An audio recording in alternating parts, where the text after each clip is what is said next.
Hey everyone, Jay here with a snack food review. Today we have sour cream and onion Pringles. And this is bursting with flavor, probably artificial flavor. Well, let's open this up. And I know there's some that still take these reviews as serious. I just do this merely for fun, so we don't want any party poopers on this channel. Let's see if we can hear that pop.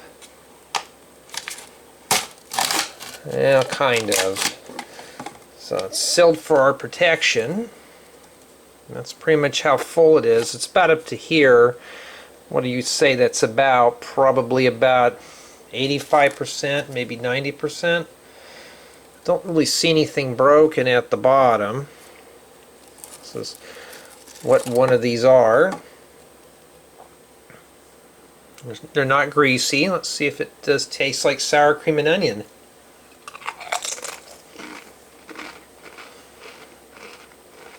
Yep. You can taste it too. Pretty good.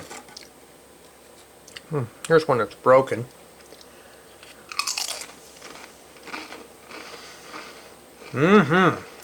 Tastes really good. Not greasy at all. Of course, you can seal up the container. Not a bad little treat. So this is the Pringles sour cream and onion flavor chips.